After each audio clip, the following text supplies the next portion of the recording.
वसुदेवसुतं देवं कंसचाणूरमर्दनं देवकी परमानन्दं कृष्णं वन्दे जगद्गुरुं। श्रुतिस्मृतिपुराणानाम् आलयं करुणालयं नमामि भगवत्पादं शङ्करं लोकशङ्करं। शङ्करं शङ्कराचार्यं केशवं बादरायणं सूत्रभाष्यकृतौ वन्दे भगवन्तौ पुनः पुनः। ब्रह्मानन्दं परमसुखदं केवलं ज्ञानमूर्तिं द्वन्द्वातीतं गगनसदृशं तत्त्वमस्यादिलक्ष्यम् एकं नित्यं विमलमचलं सर्वधी साक्षिभूतं भावातीतं त्रिगुणरहितं सद्गुरुं तन्नमामि। ॐ भद्रं कर्णेभिः शृणुयाम देवाः भद्रं पश्येमाक्षभिर्यजत्राः स्थिरैरङ्गैतिष्ठवांसस्तनूभिः व्यशेम देवहितं यदायुः। ॐ स्वस्ति न इन्द्रो वृद्धश्रवाः स्वस्ति नः पूषा विश्ववेदाः स्वस्ति नस्तारक्षो अरिष्टनेमिः स्वस्ति नो बृहस्पतिर्दधातु। ओम शांति शांति शांति। भगवान श्री गोपाल कृष्णाच्या चरणी वंदन करतो। जगद्गुरु आदि शंकराचार्यांच्या चरणी साष्टांग नमन करतो। माझे सद्गुरू परमपूज्य डॉक्टर काका आणि आचार्य परमपूज्य मंदाताई यांच्या चरणी सादर वंदन करतो। सकल संतांना नमन करतो। उपस्थित सर्व श्रोतृवर्ग आपणा सर्व साधकांना सुद्धा सादर अभिवादन करतो। आणि हे जे मुंडक उपनिषदाचं चिंतन सुरू आहे त्याला प्रारंभ करतो। आपण मुंडक उपनिषदामध्ये तिसऱ्या मुंडकातला पहिला खंड याचा विचार करतो आहोत। ब्रह्मतत्वाचं वर्णन सुरू आहे। असं कुठलं तत्व आहे जे एक तत्व जाणल्याने सगळं काही जाणल्यासारखं होतं? त्या अक्षर तत्वाचं, त्या पराविद्येचं वर्णन या उपनिषदात सुरू आहे। या खंडामध्ये प्रमुखतः साधना पद्धती शिकवली आहे। ब्रह्मतत्व कसं आहे, काय आहे, ते प्राप्त केल्याने काय होणार आहे, या सगळ्याचा विचार मागच्या प्रकरणांमध्ये, मागच्या खंडांमध्ये झालेला आहे। कोणत्या प्रकाराने हे ब्रह्मतत्व जाणल्या जाईल, त्याची साधना पद्धती काय आहे, याचा थोडासा विचार या खंडामध्ये येतो आहे। एका अतिशय सुंदर दृष्टांताने या खंडाची सुरुवात झाली। आपण सगळेजण जाणता, द्वा सुपर्णा सयुजा सखाया समान वृक्षम परिशस्वजाते। एकाच वृक्षावर शरीररूपी एक वृक्ष, त्याच्यावर दोन सुंदर पक्षी बसलेले आहेत। त्यातला एक आहे जीव। या शरीरातून या पंच ज्ञानेंद्रियांच्या द्वारा मिळणारे जे काही विषय भोग आहे ते भोगणारा हा जीव हा विषयांमध्ये आसक्त होतो आणि गुंततो आणि बंधनात अडकल्यासारखा होतो। आणि दुसरा जो पक्षी आहे तो पक्षी म्हणजे ईश्वर परमात्मा, जो आपल्या हृदयातच आहे, पण तो अलिप्त आहे, असंग आहे। तो केवळ बघण्याचं काम करतो, तो केवळ साक्षी आहे। तो या जीवात्म्याला प्रेरणा देतो, पण तो काहीही करत नाही। आपण याचाही विचार केला की हा जीव कसा हताश होतो, संतप्त होतो, कारण मोहित झालेला असतो आणि असा दीन होऊन, असमर्थ होऊन एक दिवस त्या परमेश्वराच्या कृपेला पात्र होतो, भगवत कृपेला प्राप्त होतो। आपलं पूर्वसुकृत जागृत झाल्यामुळे भगवंताला प्राप्त करावं, भगवत प्राप्ती व्हावी, अशा प्रकारचा विचार त्याच्या उदयात मनामध्ये उदित होतो। आणि ज्या वेळेला तो त्या ईश्वराला जाणतो, बघतो, त्यावेळेला तो शोकरहित होतो। तिसऱ्या मंत्रामध्ये त्या ईश्वराचं पुनश्च एक बार वर्णन आलेलं आहे। सुवर्णवर्ण आहे, जगतकर्ता आहे। आणि त्या पुरुषाला प्राप्त केल्यानंतर काय होतं, त्या साधकाची सिद्ध दिशेला गेल्यानंतर काय अवस्था होते, याचं पण सुंदर वर्णन त्या मंत्रामध्ये येऊन गेलं। त्याचाही आपण विचार केला। तदा विद्वान पुण्य पापे विधूय निरंजन परमम साम्यम उपैती। तो जो विद्वान आहे, ज्याला हे ज्ञान झालेलं आहे, स्वस्वरूपाचं ज्ञान ज्याला झालेलं आहे तो आपल्या पाप आणि पुण्यांच्या सगळ्या कर्मातनं बाहेर निघतो, निर्मल होतो, निरंजन होतो आणि परम अशा अद्वैत स्थितीला प्राप्त होतो, साम्य दशेला प्राप्त होतो. निरतिशयम साम्यम समता अद्वय लक्षणम असं वर्णन केलेलं आहे भाष्यकारांनी. समता अद्वय अशा साम्य दशेला प्राप्त झालेला हा साधक कसा असतो याचा विचार आपण मागच्या वेळेला भगवद्गीतेतल्या काही श्लोकांचा संदर्भ घेत केलेला आहे. स्थितप्रज्ञाची लक्षणं आणि ज्ञानी पुरुषाची लक्षणांचा विचार आपण मागच्या वेळेला केला होता. 4थ्या मंत्रामध्ये पुन्हा त्या ब्रह्मज्ञ पुरुषाची लक्षणे कोणती याचंच वर्णन पुन्हा आलेलं आहे. सर्व प्राणांमध्ये, सर्व जीवांमध्ये व्याप्त असलेलं प्राणरूप देव जो आहे त्या देवाला बघितल्यानंतर काय होतं त्याचं सुद्धा वर्णन आलेलं आहे. आणि एष ब्रह्मविदाम वरिष्ठम असं म्हटलेलं आहे. सगळ्या ब्रह्मविद पुरुषांमध्ये सुद्धा वरिष्ठ असणारा हा कसा आहे, हा ज्ञानी. त्या ज्ञानाची विशेषणं काही आलेली आहेत. तो आत्मक्रीड आहे, तो आत्मरती आहे आणि तो क्रियावान सुद्धा आहे. क्रियावान म्हणजे क्रिया करणारा, कर्म करणारा. आत्मक्रीड असून आत्मरती असून सुद्धा जो आत्मरती आहे तो क्रियावान कसा होईल असा प्रश्न विचारू शकता. जो आत्मरती आहे त्यांनी फक्त ध्यानमग्न राहावं, आत्मानंदात मग्न असावं असं नाही आहे. आजूबाजूला काय चाललेलं आहे, समाजात काय चाललेलं आहे याच्याशी त्याला काही घेणं देणं नसावं अशा प्रकारचा ज्ञानी इथे अपेक्षित नाही आहे. हा जो ज्ञानी आहे, ज्याला ब्रह्मतत्वाची प्राप्ती झालेली आहे, असा हा ब्रह्मवेत्ता अत्यंत क्रियाशील असतो. समाजाचं कल्याण कशामध्ये आहे, समाजहित दक्ष असतो. स्वतः करता काही मिळवायचं असतं असं नाही, तो तर त्या स्वतः करता आत्मानंदातच असतो, पण तरीसुद्धा समाजाचा उद्धार व्हावा म्हणून समाजामध्ये मिसळतो, लोकांमध्ये मिसळतो आणि कार्य करतो. मोठमोठी कार्ये हा संत पुरुष सहजतेने पार पाडतो. दासगणू महाराजांचा एक अतिशय सुंदर श्लोक, आत्मानंदी याचा आत्मा सदैव असतो संतुष्ट. आत्मानंदी याचा आत्मा सदैव असतो संतुष्ट. आत्मानंदी जो नित रमतो स्वतः होऊनी संयमित. चित्त असे गंभीर जयाचे विषयांपासून निवृत्त. याच अवस्थेमध्ये अनुभवी श्रेष्ठ सुखाचे परतत्व. असा हा आत्मानंदामध्ये डुलत असणारा, सदा आनंदी असणारा, रमणारा हा ज्ञानी, हा ज्ञानी पुरुष. याचं वर्णन आपण बघितलं. यांनी अक्षरतत्वाला जाणलेलं आहे, स्वस्वरूपाला जाणलेलं आहे. आता पुढे वर्णन येतात, 5व्या मंत्रापासून जे वर्णन येत आहे त्यामध्ये पुन्हा त्या ब्रह्मतत्वाला प्राप्त कसं करावं, त्याच्याकरता निवृत्ती प्रधान साधना कुठली आहे ती साधना सांगण्याचं काम आता इथे उपनिषदकार आपल्यासमोर करतायत.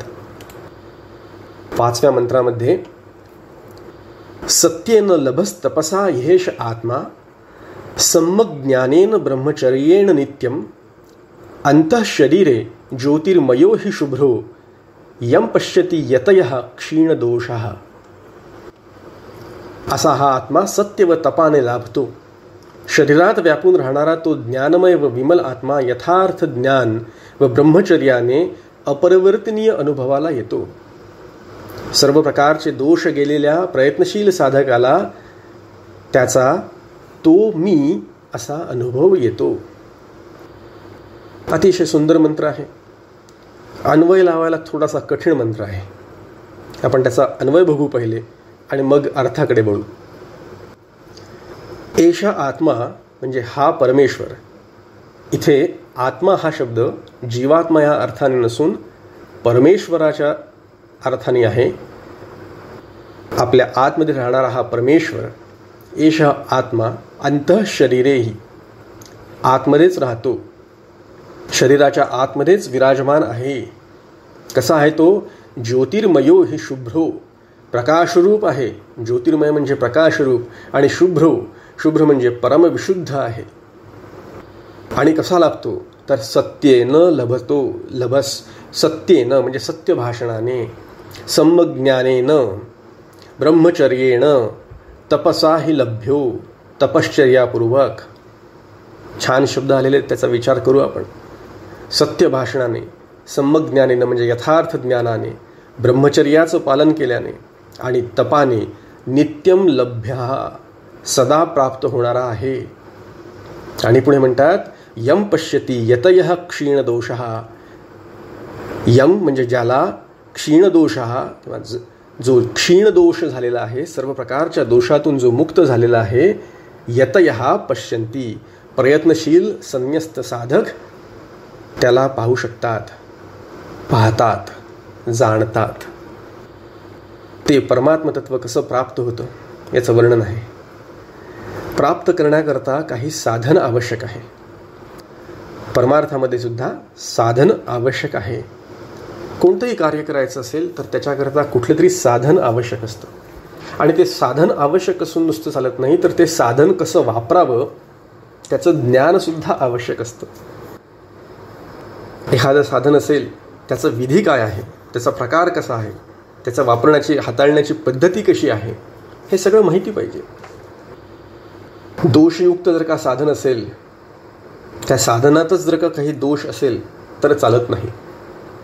किंवा ते साधन कसं वापरायचं या ज्ञानात जर का काही दोष असेल तर ते सुद्धा चालत नाही. म्हणून ज्ञान कसं हवं, निर्दोष हवं. साधनसुद्धा चांगलं हवं, निर्दोष हवं, आणि ते वापरण्याचं ज्ञानसुद्धा निर्दोष हवं. छोटंसं उदाहरण बघू म्हणजे कळेल. एखादा स्क्रू असतो, तो स्क्रू लावायचा असतो, त्याच्याकरता स्क्रू ड्रायव्हर लागतो. स्क्रू बसवण्याकरता स्क्रू ड्रायव्हर लागतो. तिथे हातोडी वापरून चालत नाही. स्क्रूचं ज्ञान असायला हवं, त्या स्क्रू ड्रायव्हरचं ज्ञान असायला हवं, तो कसा वापरायचा हे कळलं पाहिजे. तसंच ह्या परमात्मतत्वाला प्राप्त करण्याकरता म्हणून साधन काय सांगितलं आहे इथे, तर सत्य, तप, ब्रह्मचर्य हे साधनं सांगितलेले आहेत. अजून एक बारकावा बघू आपण. परमात्म्या प्राप्त करायचा आहे असं आपण म्हणतो, परमात्म्याला गवसणी घालायची आहे असं आपण म्हणतो. एखादी गोष्ट प्राप्त करून मिळेल अशा पद्धतीने हा परमात्मा मिळत नाही आपल्याला. एखादी गोष्ट हरवली असेल तर ती आपण शोधू शकतो. एखादी वस्तू जी आपली आहे ती हरवली आहे तर ती शोधू शकतो. इथे शोध कोणाचा चाललेला आहे, कोणाचा शोध घ्यायचा आहे? जो हरवलेला आहे तो नाही, शोध घेणारा जो आहे त्याचाच शोध इथे सुरू आहे. जो शोध घेणारा आहे हा त्याचाच शोध, स्वस्वरूपाचा शोध सुरू आहे. म्हणून आत्म्याच्या बाबतीत नित्य प्राप्ताची प्राप्ती असा शब्दप्रयोग आहे. जे नित्य प्राप्त आहे, जे माझ्याजवळच आहे, जे माझं स्वरूपच आहे, त्याचीच प्राप्ती करून घ्यायचं आहे. कोणाच्या द्वारे करायचं आहे ते? बुद्धीच्या द्वारे, अंतःकरणाच्या द्वारे ते समजून घ्यायचं आहे. बुद्धीला ते कळणार नाही, पण बुद्धीच्या मार्फत. अंतःकरणाला ते जाणवणार नाही, पण अंतःकरणाच्या मार्फत ते जाणून घ्यायचं आहे. आणि ते तत्व कसं आहे, तर ते तत्व सत्य आहे. सत्यम ज्ञानम अनंतम ब्रह्म, अशी ती ब्रह्मवस्तू आहे. ते अत्यंत पवित्र आहे. मग ते जाणून घेण्याकरता आपलं साधन म्हणजे आपलं अंतःकरणसुद्धा कसं हवं, पवित्र हवं, पवित्र हवं. ब्रह्मवस्तू सत्य आहे म्हणून इथे सांगणं चाललेलं आहे सत्य. सत्य बोला, सत्य बोला. सगळ्यात पहिलं सत्य म्हणजे खरं बोला असा आपण अर्थ काढतो आणि बरोबरही हे आहे. सत्य बोला, सत्य भाषण करा, नेहमी खरं बोला. सत्यम वद धर्मम चर, अशा प्रकारचं मार्गदर्शन आपल्याला शास्त्र करतात. जे खोटं आहे, अनृत शब्द आलेला आहे पुढच्या मंत्रात. अनृत म्हणजे खोटं, मिथ्या, निरर्थक असं बोलणं ताबडतोब बंद करायला पाहिजे. आपण किती सहजपणे खोटं बोलून जातो कोणाच्या बरोबर. कधीतरी जीवनामध्ये याचा विचार करायला पाहिजे साधकाने. इथे उपनिषद आपल्याला सांगताय सत्य बोला. सत्यानेच फक्त तो मार्ग प्रस्तुत झालेला आहे.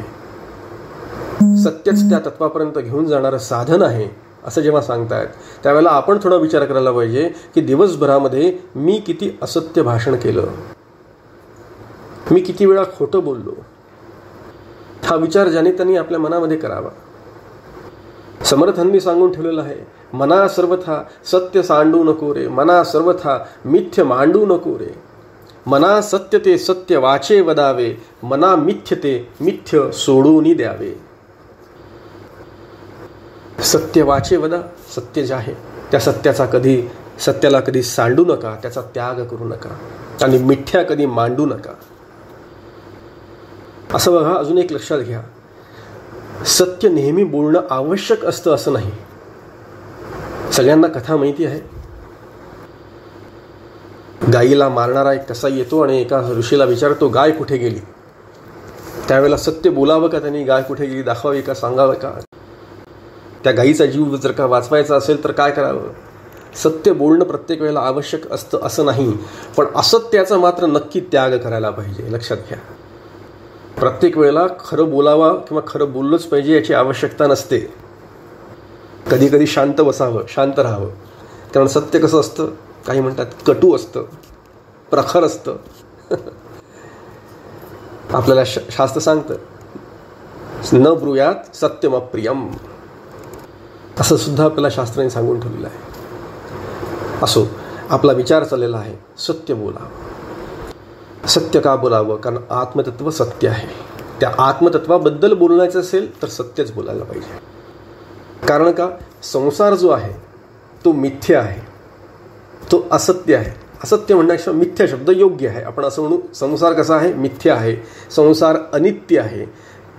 त्या मिथ्या आणि अनित्य संसाराबद्दल आपण किती चर्चा करतो, आपण किती बोलतो, त्याच्याबद्दलचं बोलणं थांबावं आणि सत्य जे आहे ते बोलावं. मग सत्य काय आहे? आत्मवस्तू आहे. मग तद्वचनम तत्कथनम, त्याच्याबद्दलच बोलावं. आणि असं जर का आपल्याला जमलं, परमात्म्याबद्दल जर का आपण बोलू लागलो, वाचू लागलो, एकमेकांना सांगू लागलो, तर आपलं काम झालं. साधी गोष्ट आहे, नीतिमत्तेच्या व्हॅल्यू आहे. नीती, धर्म या छोट्या छोट्या गोष्टी असतात. मी वेदांत करतो आणि वेदांताचा अभ्यास करतो, मी परमार्थाचा अभ्यास करतो, आणि जर का या बारीक सारीक गोष्टी जर का आपण पाळू शकलो नाही तर आपली वेदांतामध्ये प्रगतीच होणार नाही. मग आपण किती विरक्त असलो आणि इकडे असत्य भाषण करत असलो तर समजून चला आपली परमार्थामध्ये प्रगती शक्य नाही. म्हणून पहिला मुद्दा सांगितला आहे सत्य. दुसरं आहे तप. इंद्रिय आणि मनाची एकाग्रता हेच तप आहे असं सांगितलेलं आहे. शंकर भाष्यामध्ये तपसा ही इंद्रिय मन एकाग्रतया असं म्हटलेलं आहे. आपलं काय होतं, मन आणि इंद्रिय दोघांचं ऐक्य नसतं, दोघंही एकत्र एकाग्र नसतात. मन एकाग्र असलं तर काहीतरी हातपायच हलवत बसतो आपण. काही मुलं असतात बघा, हातामध्ये काहीतरी पेन, काहीतरी पेन्सिल, काहीतरी घ्यायचं असतं हातामध्ये आणि ते हलवत बसायचं. कोणाचा पायच हलत असतो सारखा. काही जणांची नजर खूप भिरभिर होत असते. एकाग्र नसतात, इंद्रियसुद्धा एकाग्र नसतात आणि मनसुद्धा एकाग्र नसतं. इथे तप शब्दाचा अर्थ सांगितला आहे, ज्यांचं मन आणि इंद्रिये ही एकाग्र झालेली आहेत. मनसश्चेंद्र इंद्रियाणाम च एकाग्रम परमम तप, ते तप आहे. जिथे कुठे ज्या गोष्टीमध्ये तुमचं मन आणि इंद्रिय सगळी पूर्ण फोकस्ड होतील, एकाग्र होतील, त्या क्षणी तुमचं तप सुरू झालेलं आहे. मग साधनेला बसल्यानंतर आपण इंद्रियांना बसवतो, पण मन आपलं दाही दिशांना भटकत असतं. मग ते तप आहे का? विचार करावा. म्हणून नुसतं इंद्रियांना दमन करून चालत नाही, मनाला सुद्धा आवरावं लागतं. म्हणून शम दम, आणि हीच तर साधना आहे. हीच तर साधनात आहे. नुसतं मन आवरून ठेवलंय पण इंद्रिय व्यवहार करतात, तसं सुद्धा नको. बघा, आपण विचार करा, मन विषयांकडे आकृष्ट होतं बरेचदा. इंद्रिय धावतात मनाबरोबर, त्यांच्या मागे, विषयांच्या मागे इंद्रिय धावतात. मन म्हणतं समोर गुलाबजाम दिसतोय पण खाऊ नकोस. का? नियंत्रण, शुगर आहे, खाऊ नकोस. मन सांगत असतं, पण इंद्रिय काय म्हणतं? नाही, मला चाखून बघितलाच पाहिजे. खातो. मन आणि इंद्रियांचं एकाग्र आहे का? नाही. ऐक्य आहे का? नाही. दुसरा विचार करू. मन म्हणतं, अरे लवकर उठ, लवकर उठून सकाळी जरा बाहेर फिरायला जा, काहीतरी व्यायाम कर. तिथे मन म्हणत असतं की उठ, पण इंद्रिय काय म्हणतात की नाही, मी आता खूप थकलेलो आहे, आजचे दिवस आराम करतो. इंद्रिय ऐकत नाहीत, नाही उठत आपण. मन आणि इंद्रिय यांचं ऐक्य आहे का? नाही. मग जो रोज उठतो, जो रोज व्यायाम करतो, मन आणि इंद्रियांचं ऐक्य जिथे होतं किंवा एकाग्रता ज्यांची होते त्या ठिकाणी तप सुरू होतं. भगवंतांनी सुद्धा अर्जुनाला उपदेश केलेला आहे. 3ऱ्या अध्यायात भगवंत म्हणतात, तस्मात् त्वम इंद्रियाणी आदौ नियम्य भरतर्षभ. म्हणून हे अर्जुना, तू आधी काय कर, इंद्रियांना आवर घाल, मनाला देखील आवर घाल. सुंदर विचार करून झालेला आहे. आपण बघितलं सत्य, सत्याचा विचार केला, तपाचा विचार केला. पुढचं आहे सम्यक ज्ञान. सम्यक ज्ञान म्हणजे शुद्ध ज्ञान, अशुद्ध अपरिपक्व किंवा अर्धवट ज्ञान नाही, परिपूर्ण ज्ञान ज्याला म्हणू आपण, संशयरहित ज्ञान ज्याला आपण म्हणू. अर्धवट ज्ञान असून चालत नाही. कुठलंही काम पूर्णपणे नीट करायचं असेल तर अर्धवट ज्ञानाने होत नाही, अपरिपक्व ज्ञानाने होत नाही. त्याच्यामध्ये कुठेतरी त्रुटी राहते, काहीतरी चूक होते, कुठेतरी प्रमाद होण्याची शक्यता असते. म्हणून संशयरहित ज्ञानाचं वर्णन केलेलं आहे. संशयरहित ज्ञान. कुठला संशय? जीव म्हणजे ब्रह्म आहे का? ब्रह्म आणि जीव याचं ऐक्य सांगितलं आहे, कसं शक्य आहे का? हा संशय मनामध्ये येतो. आपण मागच्या वेळेला त्याचा विचार केलेला आहे. व्यर्थ संशयाचे व्रत, व्यर्थ संशयाचे तीर्थ, व्यर्थ संशयाचा परमार्थ निश्चय विण. निश्चय असला पाहिजे, परिपूर्ण ज्ञान असलं पाहिजे. अज्ञानाच्या निवृत्तीनेच परमार्थाची प्राप्ती आहे. परमात्मा कधी प्राप्त होईल? अज्ञानाची निवृत्ती झाली तर. आणि अज्ञानाची निवृत्ती कशी होईल? ज्ञान झालं तर. अज्ञानाच्या निवृत्तीकरता ज्ञानाचीच आवश्यकता आहे. समर्थ म्हणतात, जेथे संशय तुटती होय आशंका निवृत्ती, अद्वैत ग्रंथ परमार्थी श्रवण करावे. ज्याला परमार्थ करायचा आहे त्यांनी अद्वैत ग्रंथ परमार्थी श्रवण करावे. कसे ग्रंथ? जेथे संशय तुटती. परिपूर्ण ज्ञानाची सोय ज्याच्यात असेल, सम्यक ज्ञान ज्याच्यात असेल, त्या सम्यक म्हणजे परिपूर्ण ज्ञानानेच आपल्याला ब्रह्मतत्वाची प्राप्ती होऊ शकते. सम्यक ज्ञानेन ब्रह्मचर्येण नित्यम. ब्रह्मचर्य. चौथा आहे ब्रह्मचर्य. ब्रह्मचर्यांचं पालन करणं, इंद्रियांच्या कामुकतेवर नियंत्रण ठेवणं, मैथुनाचा त्याग करणं. गृहस्थाश्रमात असेल तर गृहस्थाने नियमपूर्वक भोग भोगणं, त्या नियमांचं पालन करणं. हा लौकिक अर्थ ब्रह्मचर्याचा सगळ्यांना माहिती आहे.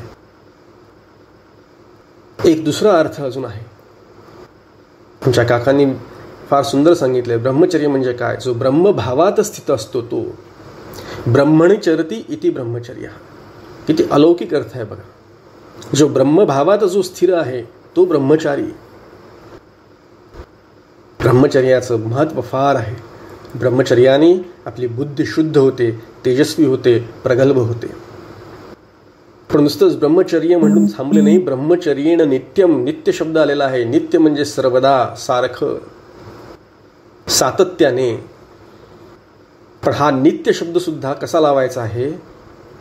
तर सातत्याने, सर्वदा खरं बोलायचं, सर्वदा सत्य, सर्वदा तप, सातत्याने तप करायचं, सर्वदा ज्ञान, सातत्याने ज्ञान प्राप्ती करायची, आणि सर्वदा ब्रह्मचर्य, सातत्याने ब्रह्मचर्याचं पालन करायचं. अशा प्रकारे हा नित्य शब्द लावून घ्यायचा आहे. आचार्य सांगतात आपल्यालाही. हा बारकावा आचार्यांनी मांडलेला आहे. एष आत्मा लभ्या हे जे वाक्य आहे हे कसं आहे? तर तो जो नित्य शब्द आहे तो या चारही गोष्टींना लावून घ्यायचा आहे, चारही साधना पद्धतींना लावून घ्यायचा आहे. म्हणून आचार्यांचं भाष्य वाचणं गरजेचं ठरतं. अशा प्रकारचे बारकावे आचार्य भाष्यातनं कळतात. नित्य, प्रत्येक वेळेला.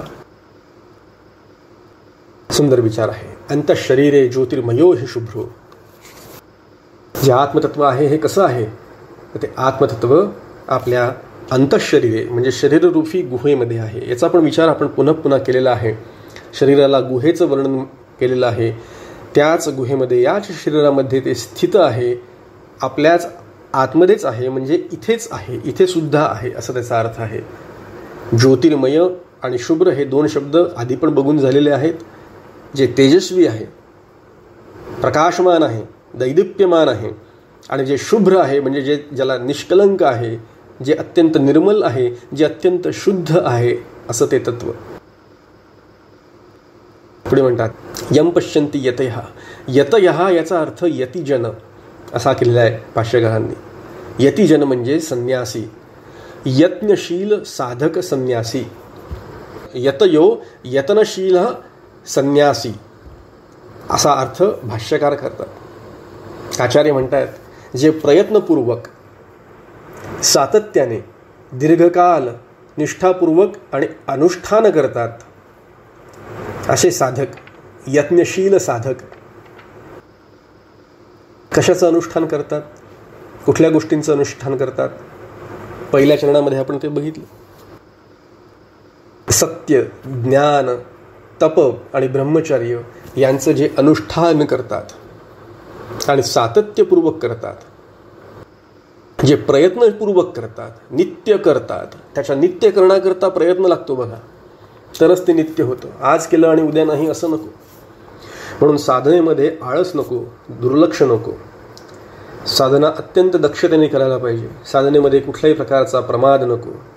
अशी जो नित्यनेमाने जो साधना करेल, अशा ज्या साधनेवर जो नित्यनेमाने सातत्याने त्याचं पालन करेल, त्याचं अनुष्ठान करेल, त्याला ते तत्व प्राप्त होतं, त्याला तो परमात्मा प्राप्त होतो. अजून एक विशेषण इथे वापरलेलं आहे, सुंदर विशेषण आलेलं आहे इथून आहे, क्षीण दोषः. ज्याचे सगळे दोष नष्ट झालेले आहेत असा साधक. क्षीण दोषः. क्षीण क्रोधादी चित्तामल दोषः. काम क्रोधादी जे मनामध्ये असलेले जे दोष आहेत, षड्रिपू जे आहेत, ते ज्याचे क्षीण झालेले आहेत असा जो साधक आहे तो त्या परमात्म्याला प्राप्त करू शकतो. अजून एक शब्द इथे आलेला आहे. आचार्य सांगतात नुसतंच व्यवहारामध्ये खरं बोलून हे ब्रह्मतत्व प्राप्त होत नाही. म्हणजे कधी कधी व्यवहारात खरं बोललात, मी तसं नेहमी खरंच बोलतो, मी काही कधी कोणाशी खोटं बोलत नाही, फक्त एवढ्यानेच ते तत्व प्राप्त झालं का? तर नाही. इथे एक फार चपखल शब्द वापरला आहे, संन्यासी. संन्यासीन हा शब्द आलेला आहे. यतनशील संन्यासीनः. मग संन्यासी शब्दाचा अर्थ काय आहे? जे विषयांच्या आसक्तीपासनं जे परावृत्त झालेले आहेत, विषयांबद्दलची आसक्ती ज्यांनी परिपूर्णपणे सोडलेली आहेत, असे जे आहेत ते संन्यासी. आपण संन्यासी म्हणजे संन्यास घेतलेला आहोत असा त्याचा अर्थ नाही. नाहीतर तुम्ही म्हणाल ज्यांनी संन्यास घेतलेला आहे अशा साधकांनाच फक्त तो परमात्मा प्राप्त होईल. तर आचार्य स्वतः संन्यासी होते, त्यांनी संन्यासा लोकांकरता ते सांगितलं आहे. पण इथे अर्थ जो आहे तो संन्यासीना म्हणजे आपल्या मनातली जी आसक्ती आहे विषयांच्या बद्दलची, जे ममत्व आहे आपल्या स्वतःच्या देहाबद्दल किंवा जगातल्या कुठल्याही गोष्टींबद्दल, ते पूर्णपणे नाहीसं झालेलं असलं पाहिजे. असा जो संन्यासी आहे, जो पूर्णपणे क्षीणदोष झालेला आहे, ज्याचं चित्त मलदोषांपासून पूर्णपणे रहित झालेला आहे, असा तो त्या परमात्म तत्वाला प्राप्त करू शकतो. म्हणून हे साधन श्रेष्ठ आहे. कुठलं साधन? जी सांगितली ती साधन, पण ही सहाय्यभूत साधनं आहेत, सहाय्य करतात. कुठली? सत्य, तप, ब्रह्मचर्य. कशा करता? त्यांनी काय होणार आहे? तर आपल्या चित्तातले दोष नाहीसे होणार आहेत, आपलं अंतःकरण शुद्ध आणि पवित्र होणार आहे. म्हणून नेहमी लक्षात ठेवायचं की सगळी साधना जी आहे परमार्थशास्त्रातली, ती सगळी साधना आपलं अंतःकरण शुद्ध आणि शांत करण्याकरता आहे. आपलं अंतःकरण शुद्ध झालं पाहिजे, सत्वगुण प्रधान झालं पाहिजे आणि शांत झालं पाहिजे.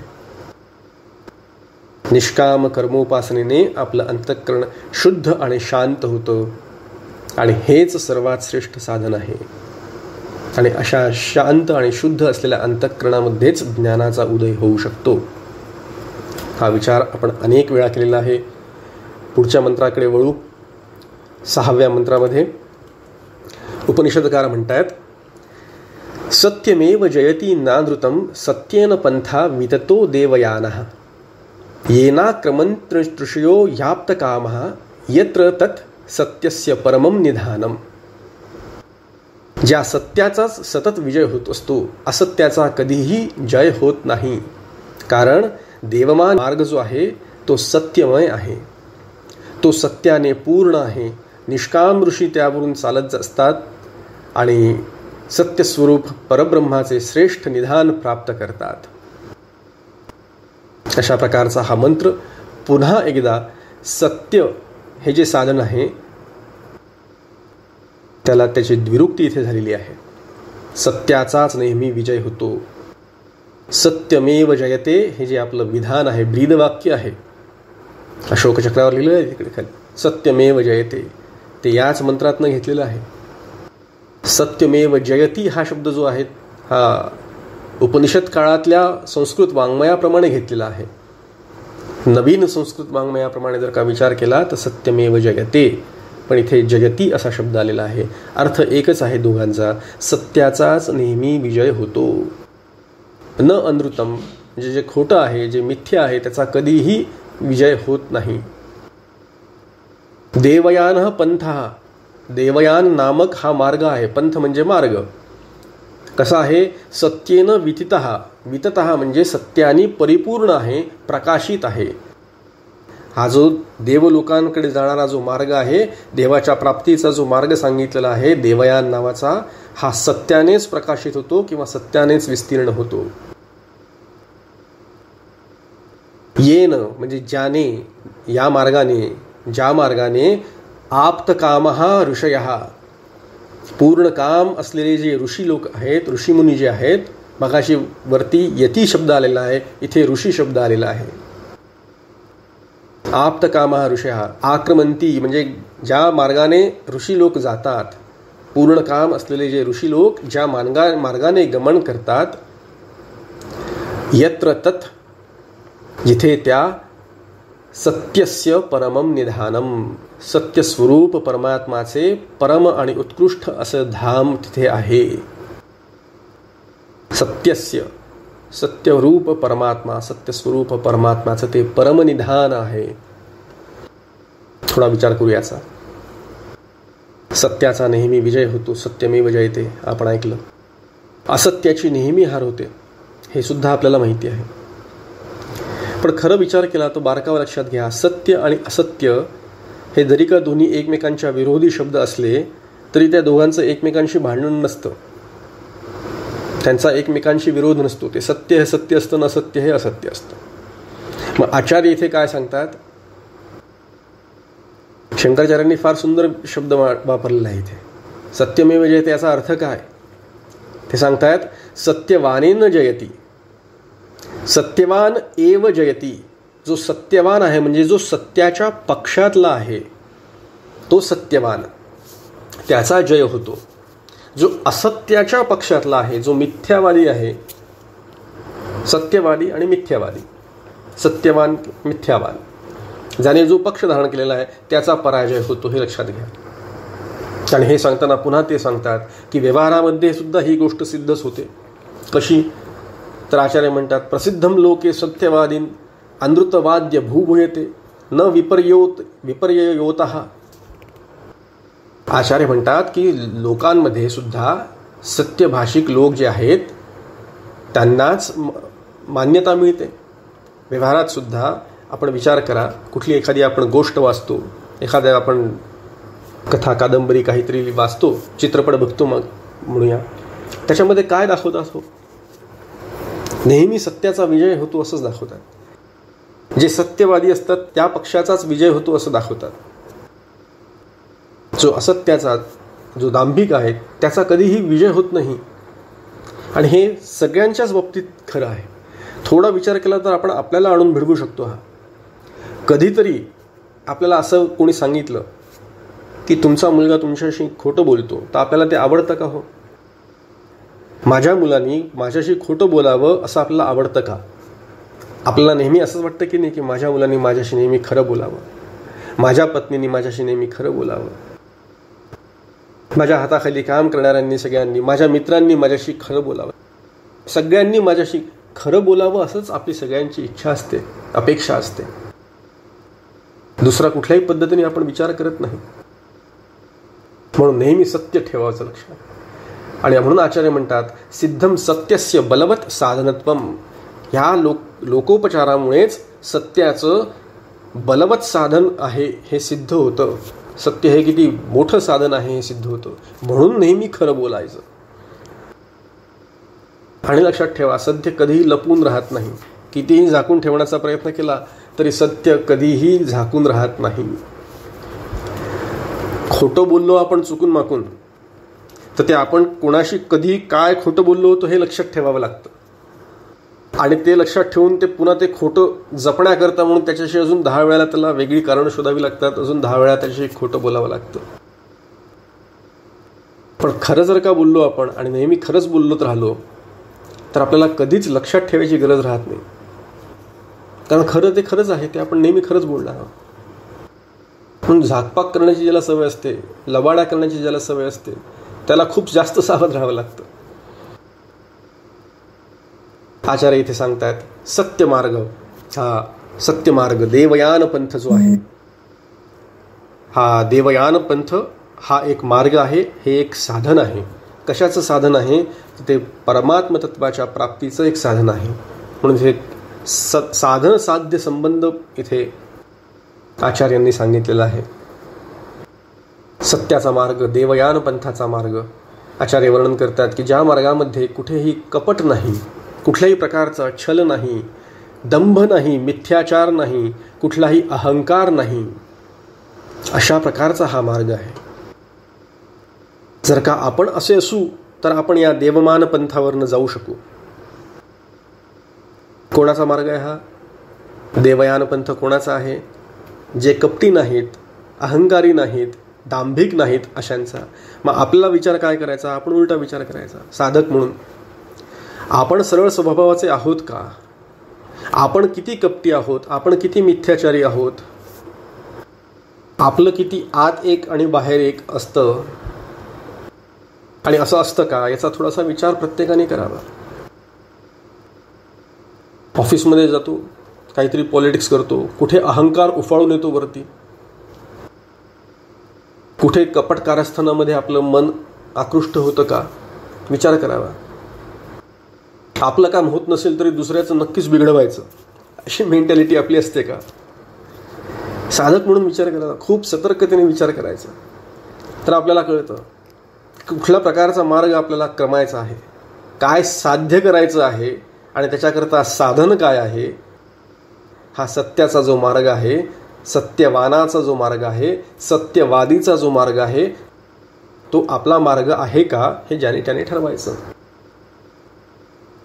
म्हणून इथे म्हणतात उपनिषदकार की सत्यानेच हा मार्ग विस्तीर्ण होतो. याचा अर्थ सत्याला धरूनच त्या मार्गावरनं जायचं आहे, नाही तर जाऊ शकणार नाही.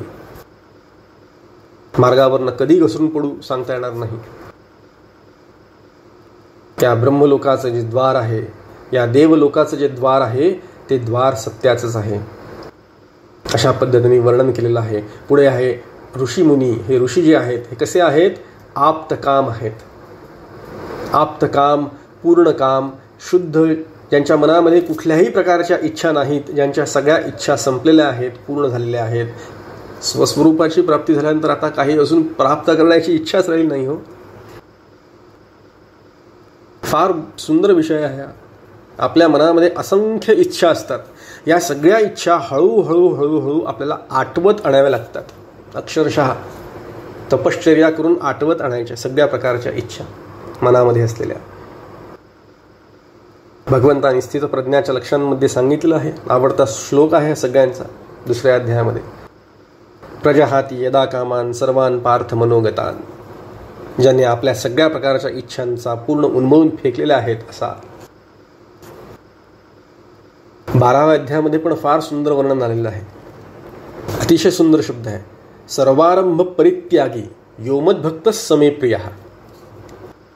सर्वारंभ परित्यागीचा अर्थ जो कुठल्याही कर्माचा आरंभ करत नाही किंवा स्वतःसाठी किंवा भोगण्यासाठी ज्याला स्वतः काही कर्म करावं लागत नाही, का करावं लागत नाही? कारण त्याच्या इच्छा संपलेल्या आहेत म्हणून.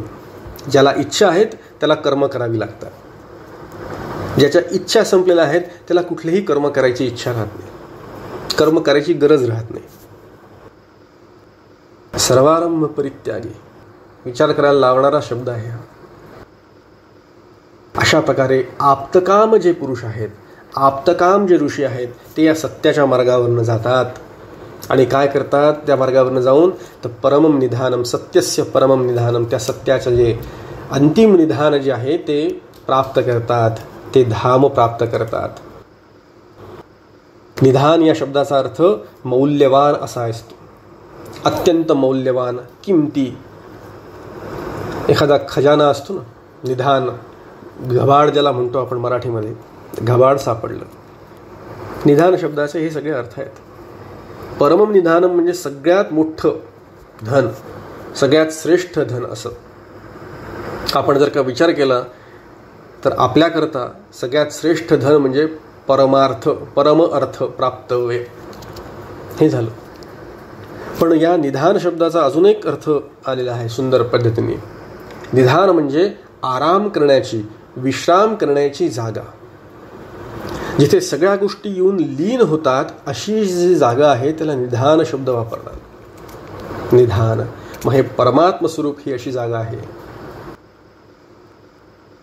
जिथे सगळेजण येऊन विश्राम करतात.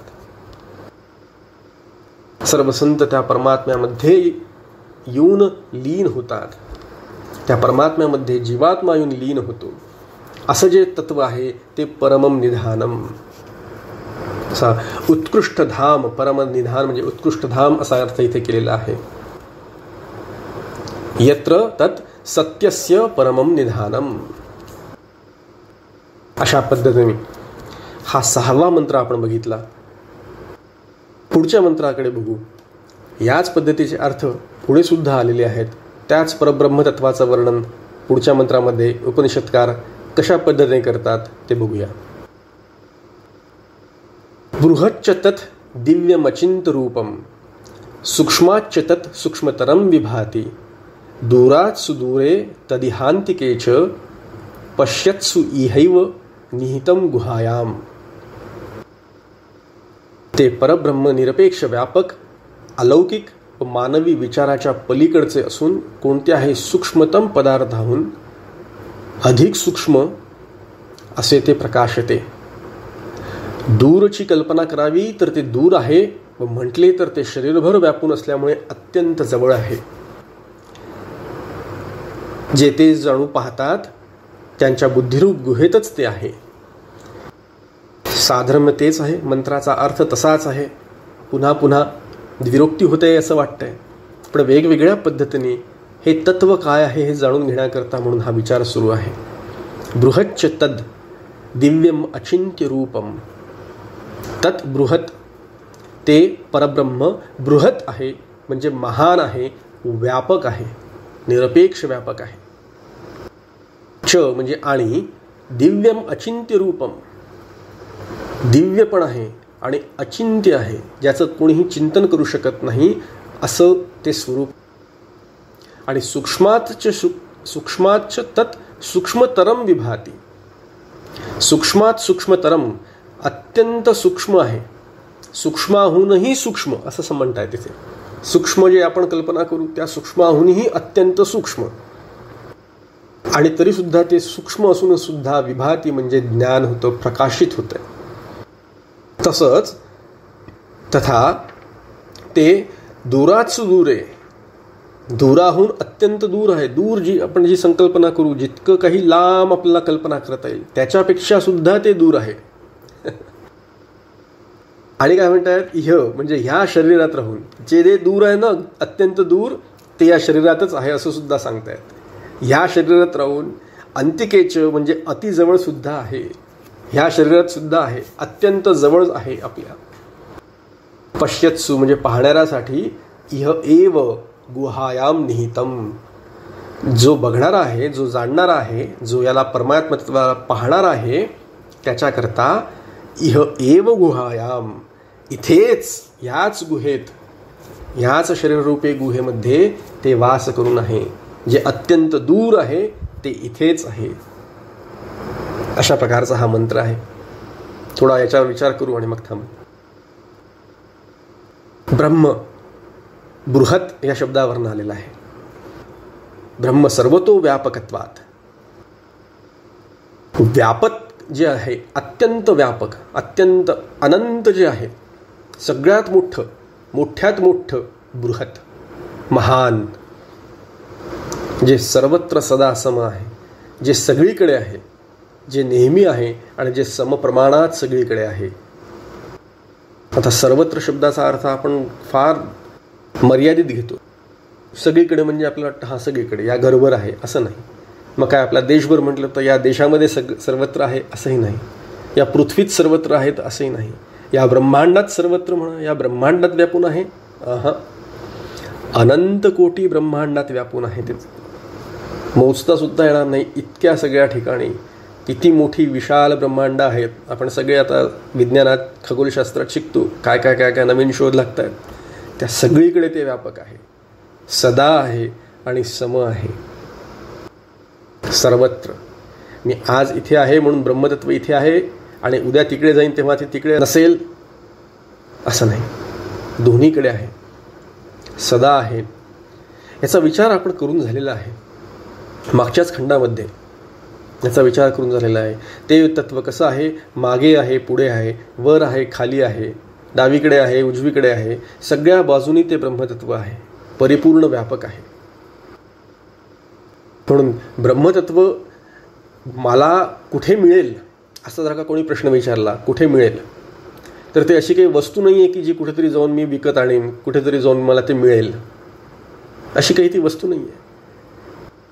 त्या ब्रह्मतत्वाची प्राप्तीकरता म्हणून कुठे जायची आवश्यकता नाही आहे. ब्रह्मतत्व इथेच आहे, याच ठिकाणी आहे. उलट या ब्रह्मतत्वामध्येच सगळा व्यवहार सुरू आहे. एक फार सुंदर कबीरांचा एक दोहा आहे, जल में कुंभ, जल में कुंभ, कुंभ में जल है, बाहर भीतर पानी, फुटा कुंभ जल जल ही समाना, यह तथ्य कहो ज्ञानी. जे ज्ञानी लोक आहेत ते काय विचार करतात त्याचा विचार त्यांनी सांगितला आहे. विचार करा, एक कुंभ आहे, कुंभ म्हणजे घट, त्याच्यामध्ये पाणी भरलेलं आहे आणि तो कुंभ सुद्धा पाण्यामध्येच आहे.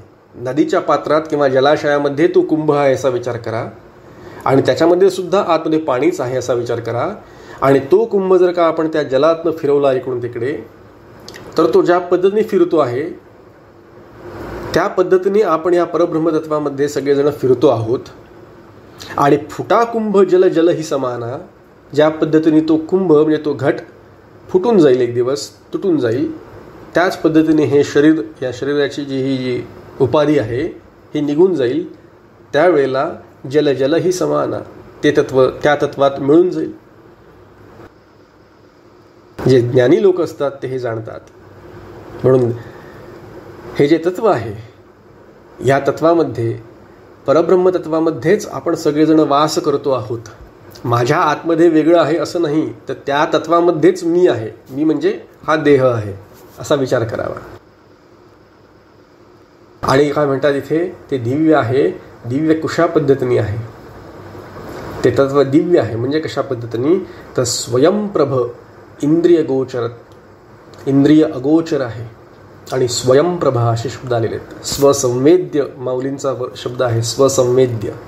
याचा अर्थ काय आहे, जे इंद्रियांनी जाणता येत नाही असं, त्याला अगोचर असं म्हणतात. पंचज्ञानेंद्रियांनी जाणता येत नाही. परब्रह्मतत्वाला स्पर्श करू गेलं तर स्पर्श होऊ शकत नाही. ब्रह्मतत्वाची कुठलीही चव नाही आहे, लक्षात घ्या. ब्रह्मतत्वाला कुठल्याही प्रकारचा वास नाही, कुठलाही त्याचा गंध नाही. ब्रह्मतत्वाला स्पर्श करू म्हटलं तर ब्रह्मतत्वाला स्पर्श होऊ शकत नाही. आणि ब्रह्मतत्वाला ऐकू असा जर का विचार केला तर ब्रह्मतत्वाचा कुठलाही शब्द नाही, तिथे कुठल्याही प्रकारचे शब्द नाहीत, कुठल्याही प्रकारचं व्हायब्रेशन्स नाहीत, कुठल्याही प्रकारची स्पंदनं नाहीत, लक्षात घ्या. आणि अशा प्रकारचे ते तत्व असल्यामुळे ते आपल्या पंचज्ञानेंद्रियांना जाणवण्याच्या पलीकडचं आहे, म्हणून अचिंत्य आहे. म्हणून अचिंत्य आहेत. आचार्य म्हणतात एव न चिंतयंतु शक्यती, त्याचं चिंतन होऊ शकत नाही, मन तिथपर्यंत पोहोचू शकत नाही. यन मनसा न मनुते केनोपनिषद आपल्याला सांगतं. मनाने त्याचा विचार करू म्हटलं तर करता येत नाही, ज्ञानेंद्रियाला त्यांनी जाणू म्हटलं तर जाणता येत नाही. अशा प्रकारे आकाशापेक्षाही सूक्ष्म असलेलं हे, सूक्ष्मात सूक्ष्म असलेलं हे तत्व आहे. माऊलींची फार सुंदर उभी आहे याच्याबद्दल. आकाशातनं जे गाळून घ्यावं, आकाशाच्या गाळणीतनं चाळणीतनं जे चाळून घ्यावं, असं ते तत्व आहे. माऊली म्हणतात जे वायूचा श्वासोश्वास जो गगनाचा अवकाशू, असं त्याचं वर्णन केलेलं आहे माऊलींनी. वायूचा श्वासोश्वासू म्हणजे वायूला जर का श्वास घ्यायची गरज पडली तर त्याचा श्वासोश्वासू कशाच्या आधारावर चालतो, त्या तत्वाच्या. आणि जे गगनाचा अवकाशू, आपण जो व्यवहार करतो तो या पोकळीत, या आकाशामध्ये करतो, पण त्या गगनाला जर का व्यवहार करायचा असेल तर तो कुठल्या आकाशात करेल, ते ब्रह्मतत्व. त्या गगनापेक्षाही अत्यंत सूक्ष्म असलेलं ते तत्व. आणि हे सूक्ष्म आहे, अत्यंत सूक्ष्म आहे. आणि हे सगळ्यांचं कारण सुद्धा आहे, सगळ्या जगताचं कारण आहे. आणि जे कारण असल्याने ते अत्यंत सूक्ष्म आहे असं आचार्य आपल्याला सांगतायत. निरतिशयम ही सूक्ष्मस्य सर्व कारणत्वात. सगळ्या जगताच्या, सगळ्या व्यवहाराच्या, अनंतकोटी ब्रह्मांडाच्या कारणरूप असलेलं हे जे तत्व आहे ते अत्यंत सूक्ष्म आहे. म्हणून सूक्ष्मताची अत्यंत जास्त आहे. एक लक्षात घ्या नेहमी, जे कारण असतं ते सूक्ष्म असतं आणि कार्य जे असतं ते मोठं असतं. नेहमीच आहे, लक्षात ठेवायचं. कारण जे असतं ते सूक्ष्म असतं. बीज, एखाद्या वृक्षाचं बीज सूक्ष्म छोटंसं असतं, पण त्यापासून अत्यंत मोठा वृक्ष निर्माण होतो. म्हणून बीज मोठं असतं. उदाहरण बघू पण 2-3 म्हणजे आपल्याला लक्षात येईल. एक सूक्ष्म अहंकार, एक सुप्त इच्छा, माझ्या मुलाने राज्य करावं आणि माझ्या मुलाला हस्तिनापुराचं राज्य मिळावं, असा एक सूक्ष्म विचार. हा जो अहंकार, हा धृतराष्ट्राचा अहंकार कारणीभूत झाला. संबंध महाभारत त्याच्यामुळे घडले, लक्षात घ्या. रावणाने सीतेला परत केलं नाही अहंकारापोटी, म्हणून रामायण घडलेलं आहे. कारण काय आहे, सूक्ष्म आहे. एका चाणक्याचा अपमान झाला राज्यसभेमध्ये. तो नंदाने केलेला अपमान त्या चाणक्याच्या प्रश्नी पडला नाही. अत्यंत सूक्ष्म कारण आहे, छोटंसं कारण झालं त्याला. तेव्हा त्या चाणक्याने प्रतिज्ञा केली की मी माझ्या शिंडीला गाठ मारणार नाही. असा हा सूक्ष्म, अतिशय सूक्ष्म कारण असतं आणि कार्य मात्र मोठं होऊन बसतं त्याच्यानंतर. रामायण महाभारताचा विषय निघाला म्हणून एक गंमत म्हणून सांगतो. मध्यंतरी एक छानसा मेसेज वाचला होता. त्याच्यात म्हटलं त्यांनी, हरणाचे वस्त्र करावे वाटलं म्हणून रामायण घडलं आणि वस्त्राचं हरण झालं म्हणून महाभारत घडलं. अशा प्रकारे एक सुंदर वाक्य रामायणाचं आणि महाभारताचं कारण काय, निमित्त काय झालं ते त्यांनी तिथे ज्यात सांगितलेलं आहे. असो, सूक्ष्म अतिसूक्ष्म. आणि असं असून सुद्धा विभाती म्हणजे दिसतं. खरं दिसतं का? सूक्ष्म असून सगळं दिसतं का? कसं दिसतं? तर ते सांगतायत की जगातील सगळे पदार्थ ज्या पद्धतीने दिसतात त्या पदार्थातून जणू तोच प्रगट होतो आहे. तोच परमात्मा या सगळ्या जगातल्या गोष्टींमधनं, प्रत्येक जीवातनं, प्रत्येक वस्तूतनं तोच आत्मतत्व प्रगट होत आहे. चंद्र, सूर्य आदी सगळ्या रूपांमधनं तेच ब्रह्म प्रगट होत आहे. यदादित्य गतंतेजो जगद्भासेते अखिलम यच्चंद्रमसी यच्चाग्नौ तत्तेजो विद्यमामकम. भगवद्गीतेत सांगितलं आहे. आणि हे तत्व अत्यंत सूक्ष्म आहे, पण हे अत्यंत दूर सुद्धा आहे. कोणाकरता दूर आहे? अत्यंत दूर आणि अत्यंत समीप असे शब्द वापरले आहेत. हे कसे लावून घ्यायचे, याचा अर्थ कसा लावायचा? तर त्याचा अर्थ असा आहे की दुरात सुदूरे, म्हणजे जे अज्ञानी लोक आहेत त्यांच्याकरता ते अत्यंत दूर आहे, त्यांच्याकरता ते अगम्य आहे, त्यांना ते कधीही जाणता येणार नाही म्हणून ते दूर आहे. पण जे विद्वान लोक आहेत त्या विद्वानाकरता, जो आत्म्याला जाणतो, ज्यांनी स्वस्वरूपाला जाणलेलं आहे, त्याच्याकरता मात्र ते अति निकट आहे, अत्यंत जवळ आहे. तद इह अंतिकेच, अत्यंत जवळ, आतमध्येच आहे असा त्याचा अर्थ होतो. ते तत्व आतमध्येच आहे. ब्रह्मवस्तू सगळ्यात व्यापून आहे. आत्माना हा आकाशात संभूत, आकाशात वायू, अशा प्रकारची जी श्रुती आहे तैत्तिरीयातली, त्याच्यामध्ये काय सांगतायत की ते परब्रह्मतत्व त्यांनी आकाश निर्माण केलं आणि आकाशात शिरला. म्हणून ब्रह्मतत्व आकाशात सुद्धा आहे, ते वायूत सुद्धा आहे, ते अग्नीत आहे, ते जलात आहे, ते पृथ्वीत आहे, ते सर्व वनस्पतींमध्ये आहे, ते सर्व चराचर सृष्टीमध्ये आहे, आणि या सृष्टीत वास करणाऱ्या सगळ्या जीवांमध्ये सुद्धा ते ब्रह्मतत्व व्यापून आहे. कुठे आहे, कसं आहे, तर जे सगळे चेतनावान शरीर जे आहेत, त्या चेतन शरीरांच्या प्रत्येकाच्या बुद्धिरूपी गुहेत आहे. चेतन शरीरामध्ये सगळीकडे व्यापून आहे बुद्धी. आणि आपण याचा विचार केलेला मागच्या वेळेला, आकाश, हृदयाकाश, हे हृदय सर्व शरीरभर व्यापून आहे. त्या हृदयात तो भगवान स्थित आहे. हृदयरूपी गुहा म्हटलेला आहे, बुद्धिरूपा गुहा म्हटलेला आहे इथे. पण तो गुहेत व्यापून असून सुद्धा दिसत नाही.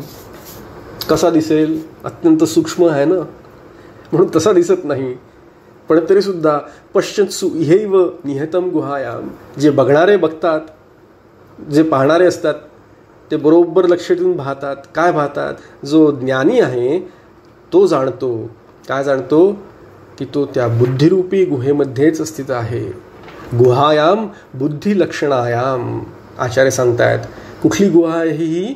बुद्धिरूप गुहे. बुद्धीचा प्रकाश जो आहे तो त्याचाच प्रकाश आहे.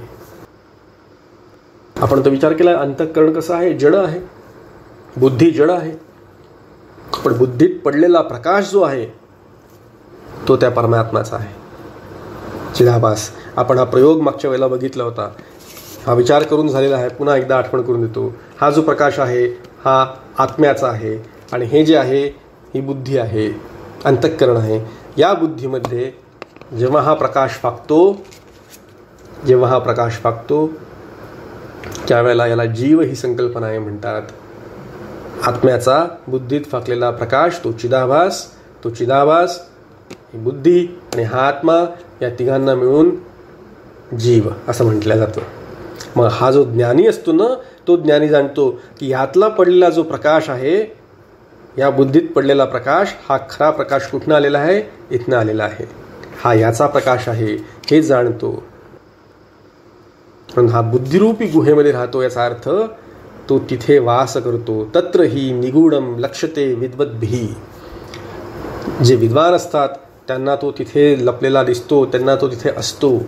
त्यांच्याकरता तो अत्यंत जवळ तिथेच आहे. जी जाणीव आहे, जी स्फूर्ती आहे, जे चेतन तत्व आहे, ज्याच्यामुळे आपल्याला कळतं, ते अधिष्ठान स्वरूप असलेलं जे चित्त नावाचं जे तत्व, ते अज्ञानाला काही कळत नाही. ते अज्ञानाकरता तो खूप दूर असतो. अज्ञाने नावृतम ज्ञानम तेन मुह्यन्ति जंतवः, भगवद्गीता आपल्याला सांगते. तर काही जणांना दिसतो, काही जणांना दिसत नाही. अज्ञानांना दिसत नाही, ज्ञानांना मात्र तो अत्यंत जवळ, अत्यंत समीप असतो. एक चित्र आहे बघा, त्या चित्राचं नाव आहे स्टेरिओग्राम. मॅजिक आय इमेज असं सुद्धा त्याला म्हणतात. स्टेरिओग्राम नावाचं चित्र असतं, एक वेगळ्या प्रकारचं चित्र असतं. खूप त्याच्यामध्ये रेषा रेषा रेषा असतात. तसं बघायला जावं तर चित्राकडे बघून आपल्याला काही कळत नाही, एकदम विचित्र दिसतं ते. पण एका ठराविक पद्धतीने जर का त्या चित्राला बघितलं, त्या चित्राच्या मागे आपली नजर जर का आपण आपला फोकस ठेवला, तर त्या चित्रातनं जणू काही एक 3 डायमेन्शनल इमेज तुमच्या डोळ्यांसमोर येते, असं ते चित्र असतं. काही चित्र अशा आपण बघितली असेल, जाणत असाल, तर ते काही जणांना ते दिसतं चित्र बरोबर. पण काही जणांना कितीही प्रयत्न केला ना तरी अजिबात त्यांना ते समजतच नाही, चित्र बघताच येत नाही काय आहे त्याच्यामध्ये. अगदी तसंच काहीतरी आपण विचार करू याचा. साधकांकरता जे सत्य, तप आणि ब्रह्मचर्य आणि सम्यज्ञान यांचा जो अभ्यास करतात, जे सत्याच्या मार्गाने जातात, असे जे ज्ञानी आहेत, त्यांना ते परब्रह्मतत्व, तो परमात्मा त्यांना अत्यंत समीप दिसतो, भासतो, जाणवतो. लक्षात येतो, अनुभवात येतो आणि जे अज्ञानी असतात त्यांच्यापासून तो अत्यंत दूर राहतो. अज्ञानाला तो का दिसत नाही, का जाणवत नाही, ज्ञानी त्याचा कशा पद्धतीने विचार करतात याचं वर्णन आपण पुढच्या वेळेला करू. आपला वेळ झालेला आहे, इथे आज आपण थांबूया. कृष्णाय वासुदेवाय हरये परमात्मने प्रणतः क्लेशनाशाय गोविंदाय नमो नमः. गोपाल कृष्ण भगवान की जय. श्री सद्गुरुनाथ महाराज की जय. हरि ओम तत्सत.